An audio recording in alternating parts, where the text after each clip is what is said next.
our way to HorrorHound.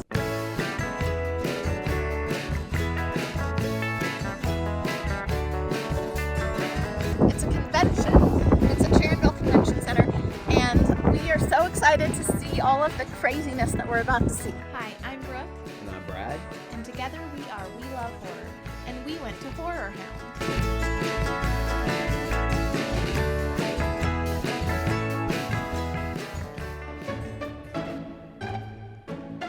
HorrorHound in Cincinnati, Ohio, and we're going to tell you what it was like and show you what we saw there. Door E. I know my alphabet to know that the E will be the next one.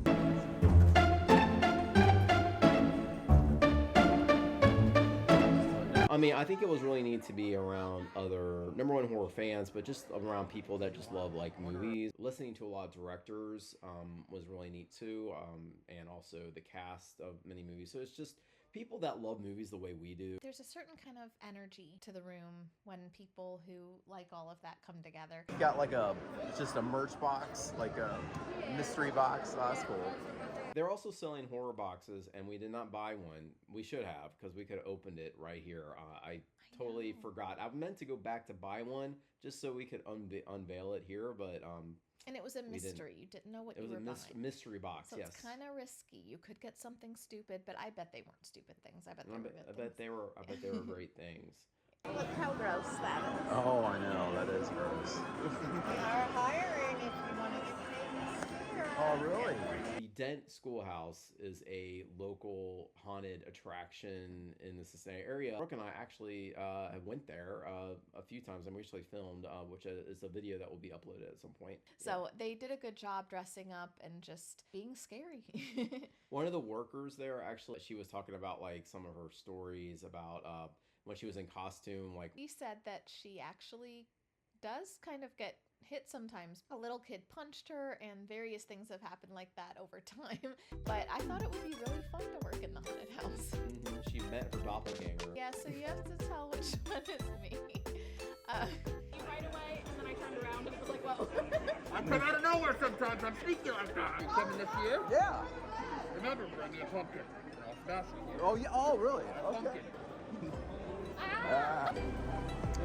Discover the Horror Podcast. What did you use, like red paint, or is this it like is called permablood. It's widely used in the haunt industry to make it look like, so red paint will just look like red paint, but permablood makes it to where you can feel it too. Oh, it just cool. makes it look like wet, newer. It's just a lot better than like red paint. Yeah. What would you pick to dress up if you had to dress Chucky. up? No, Chucky. I don't know. I don't know. You guys tell us what you think we should dress up as. And it could be separate things. It could be a couple costume. But what should we be? So we saw a lot of people in costumes.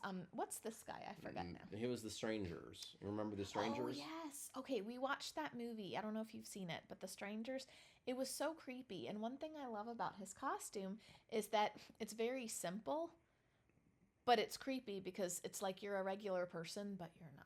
The first one is very intense, suspenseful, Yeah. not a lot of gore. Right. So the second one, I think what they did was they took the criticism of the first one not having a lot of gore and a lot of kills, Yeah. where the second one has a lot more kills, not quite as suspenseful and intense, but the kills are awesome. Yeah. Creepy one. He was playing the leader of the gang. Yeah. The mask is just creepy, but a big part of what makes it creepy to me is that he's not like a demon in a movie or a scary clown or anything. He's just a regular guy that threw this mask on. We had Thanksgiving, which we watched. We actually have a reaction. You can click on it right here. Maybe. Yeah, you can go back and watch our Thanksgiving reaction. You will never have been as scared of pilgrims. You got all the details of the weapons. You got the meat hook, you got the sledgehammer, and the head. You gotta have the head. Oh, I had no idea. I thought that was just flowers. Wait, it's a first like an I was not sure if it was like an animatronic thing or like a puppet. You're like an actual person. How did you do that? On the zip tie. Oh my gosh, wait, did you make that? Yeah. Oh my gosh, how long That's did crazy. that take? I've got a couple months. Yeah. I mean, I worked on it the last couple of years. Yeah. So you have like a thing around you and then you're like sitting in it, but it's like all over you. Oh my goodness, That is so cool. Buckeye Bushman. I'm just starting out, so. Oh, you have a YouTube channel? Yeah, we do too. We'll check yours out. Okay. Yeah, technically we don't have to wait a whole year. They do conventions in like Louisville and Indianapolis. Oh yeah, that is scary.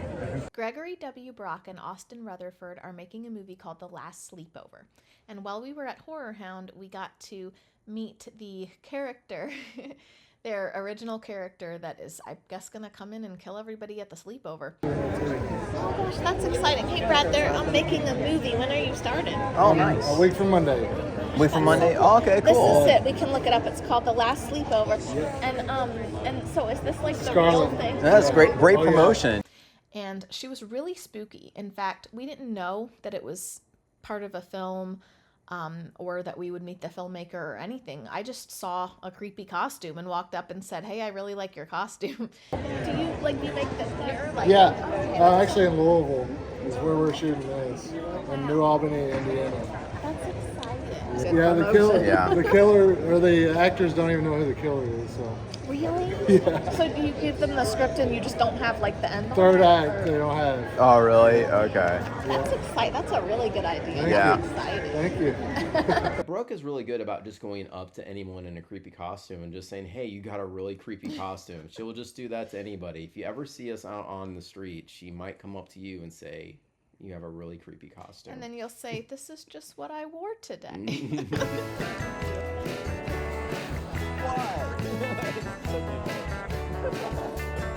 Love the costume. That's awesome.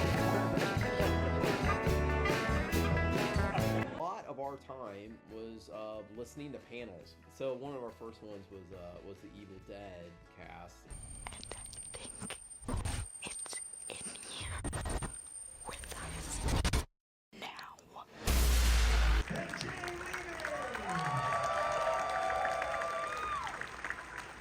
Well, Brooke, you actually asked them a question. You asked them. Being here, first of all, I was just curious about which part did you think was the most challenging part to film? Thank you. I think, honestly, they saved my death float away for the last take that we did because they could only do it once because it was actually just like a pool of chemicals. Like, it's just so many things that I should not have on my face or eyes because I would definitely get sick, and I did after.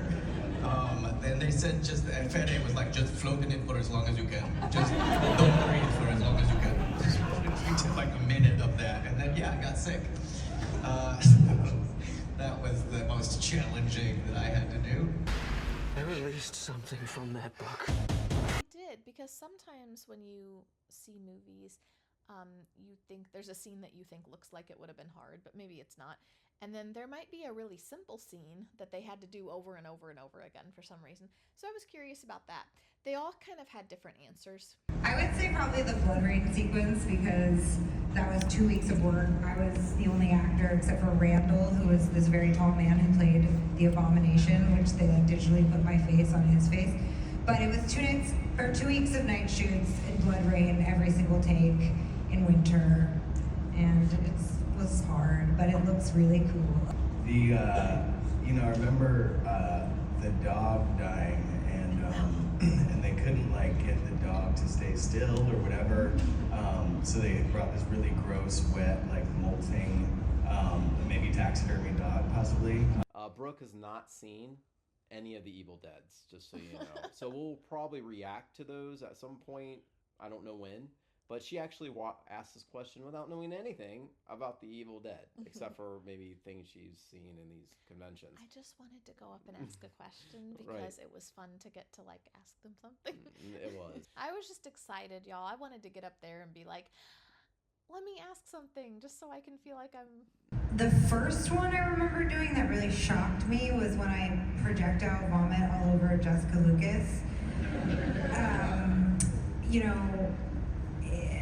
It's an actual tube of whatever liquid that is that shoots into your mouth and then shoots out of your mouth, and then they paint the tube out with whatever technology that is, but you really are having that much pressure, And when I was looking, I was like on all fours on top of Jessica Lucas, and they were like, it was like go time, because you can't really practice because it takes so long to clean that up.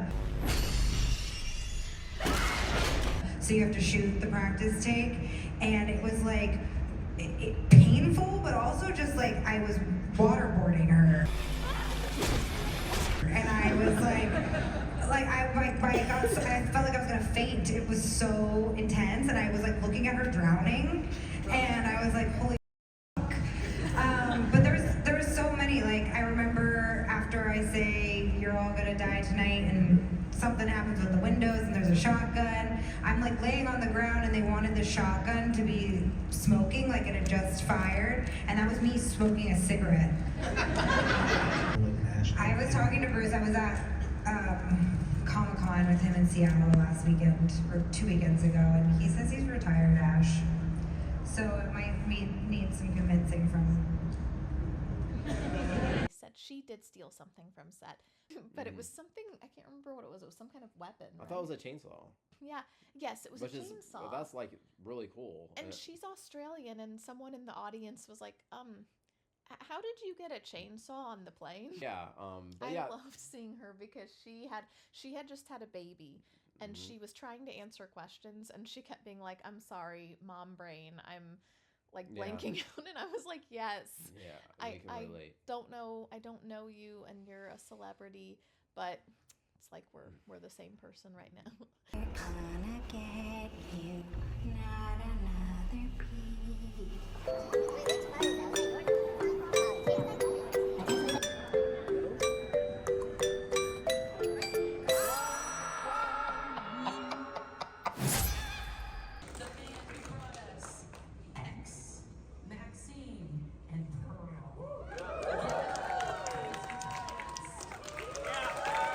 It was really interesting when Ty was talking about how he films and how he said that you actually only get through about 2 pages a day of the script when you're filming. And I found that really interesting because I didn't realize it was such a short amount of time per day. Yeah, I found that interesting too. I was actually taking some notes on what he was talking about as far as like the filming process, so we can incorporate that maybe into future, film productions ourselves. I like the DIY answer. DIY, sorry.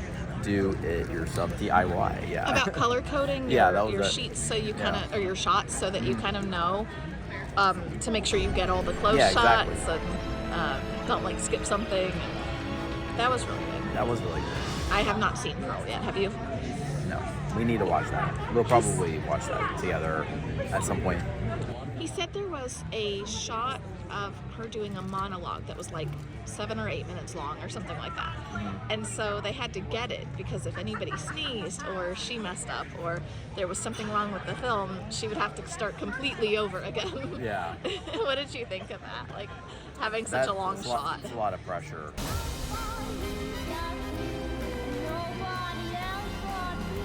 I think I'm just trying to get people to experience something as much as possible, to feel something, and discomfort is a major feeling.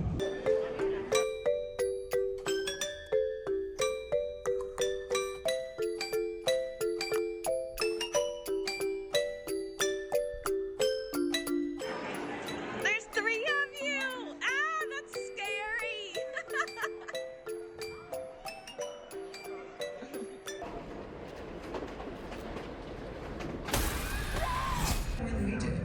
I heard a rumor. Oh, you heard a rumor? Yes. Yeah, you would hear my rumor? Yeah, go on. Because literally everybody's coming back, it looks like, in this movie.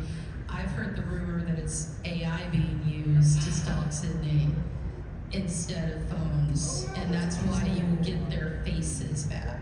That's me, but that's the rumor I heard, but I don't know if that's viable or not. They're all coming back from the dead, so there has to be a way for them. You want me. So let's finish this.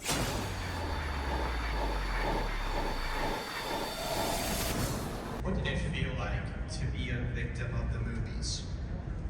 I'm just gonna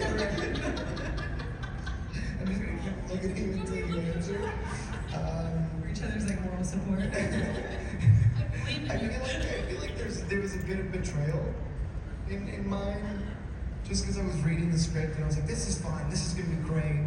Oh man, and then you turn the page and it's like, f***, he's dead. Creepy Leatherface right there. A creepy Chucky. Wow, look at that. Oh, I love the Gremlin. Yeah. He's only $250. Only $250. One of the bigger guests there was Henry Winkler. He was great. I mean, He was the best speaker. Absolutely the best speaker. He was very well prepared. He had he gave a little bit of his backstory. He actually lived in Cincinnati for a while, which I thought was really interesting. So the first time I was here, I got my first job at the Yale Repertory Theater, and I made $173 a week.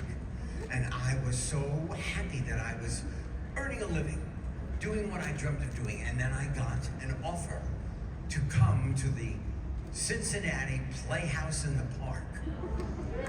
And I got a $10 raise. I enjoyed listening to him a lot. I mean, he was fun to listen to. I did too. He has a very interesting life story. A lot of struggles and a lot of things he overcame. I went to Emerson College. I nearly flunked out.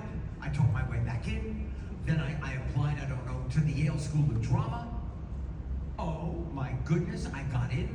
Of 25, got in, 11 finished, 3 were asked into the professional company. I was one of those 3. I just wanted to tell you thank you so much for writing Hank. Sorry, I'm pregnant, so I get emotional easily. I became a teacher because I wanted to help kids with a lot of the same struggles I had, and so your books about Hank just really mean a lot to me, and I just will be recommending them forever. Thank you so much. That makes me feel unbelievable. In the first place, I only wrote about what I know, and that was Brooke's reaction. What an amazing thing to walk in this room and to receive your warmth and a comment like that. It's pretty terrific. 2 of your fellow students just savagely murdered, and this is the way that you show your compassion and sensitivity, huh? Let me show you something. Yes, some of you might have met them in a photo op. They are the loveliest human beings. Scream 1. The other screams I don't know. We're in a code of silence here. So, thank you. So, I'm there, I've got tubes. I get killed. I'm lying on the floor. The director comes over. He looks like he is an English professor. He's dressed in tweed. Do you think it might be a little more excruciating? Yeah, I guess so. Do you think you could scream a little louder? Sure. I then go and I have to get washed, dressed, holes, blood, tubes, and then that's what you heard. And I don't know how to scream that loud anymore. Oh, thank you so much. Thank you so much. What did you think about Henry Winkler? Because you asked him a question. Well, I didn't really ask him a question. I just told him thank you for writing his children's book series because it's really good for kids to have his example and how he dealt with a lot of his challenges in school, and it's really good for kids to know that they're not alone if they're struggling in school, and to have a fun character in a book that they can relate to who makes them feel better about themselves too. Mm-hmm. So, but he did a really great speech. He's very personable, very likable, and also just comes off as very genuine. And he had a lot of struggles, but he really showed his motivation and how if he had a goal, he wasn't going to stop reaching for his goal. Mm-hmm. And I really like that he encouraged the audience, if you want to do something, do it. The time is now, and don't let people tell you that you can't do things. And he didn't go into the woodworking business like his parents wanted. He became an actor. But I did think it was funny that his parents would brag about him being in the show after the fact, but that's not what they wanted him to do. So. Yeah. So it's kind of funny that people might act like you should do this, you should do this, you should do this, you should do this. Then you do something different. You get really successful, and suddenly they were your supporter all along. They're all based around his difficulty in school growing up and his, undiagnosed learning disabilities. And so I really appreciated him not only as an actor but also as a writer.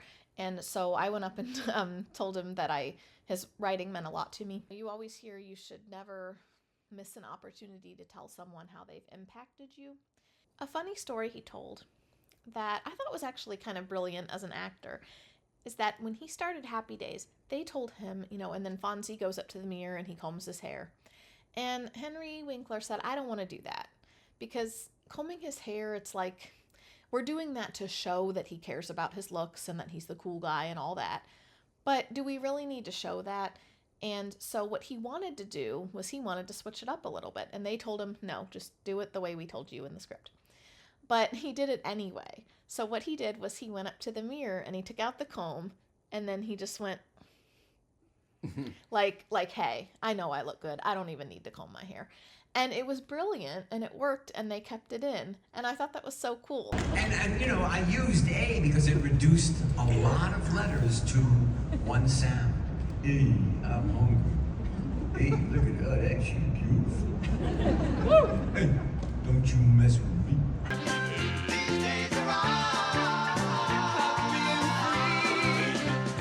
Looks like it. No, this is meat and greet.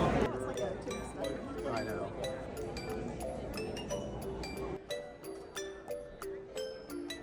Yeah. But yeah, that's Henry Winkler.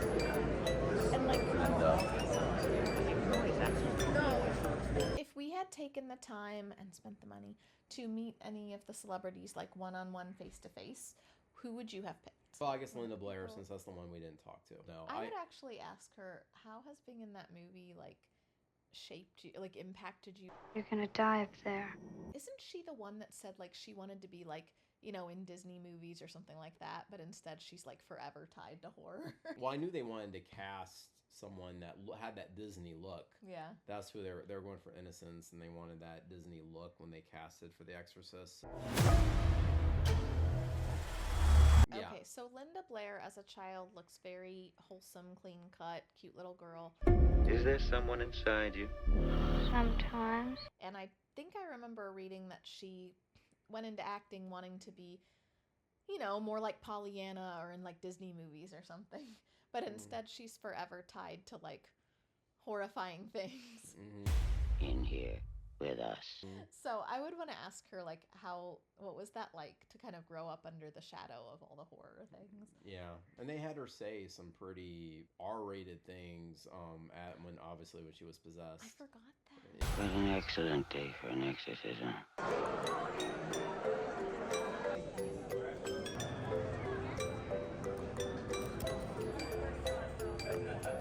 The merchandise is really fun to look at. If you bought everything you wanted, you would have too much. So, but it was really fun to look at, and some of it is stuff that is standard horror things that you would find, props or whatever, but some of the things are actually things that people custom make, and so that was kind of interesting to see people's custom weird stuffed animals or custom creepy dolls or custom characters that they created, things like that. So that was really fun. And I got to see, when I was walking through the merchandise area, I got to see a creepy Mickey Mouse, and I had never seen a creepy Mickey Mouse. You want a picture with him? I can do that if you want. Yeah.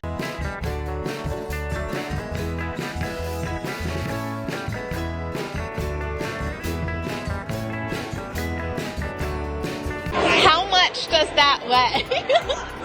Are you dying in there? Is it hot?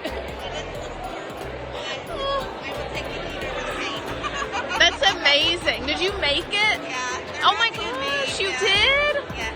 Wow, that's so cool. How long did it take? We've been working on it for months. So, wow. Yeah, my daughter did the other one. Oh my goodness, that is so awesome. I'm very impressed. We are now leaving HorrorHound. We had a horror-filled day. liked going to HorrorHound with us, give us a like, and we might go to these things again, so we'll see. And if you want to follow us on any of our Walking Dead journeys or just our horror journey in general, then hit subscribe so we'll be in your inbox. Thanks for watching. All right, see you guys on the next one.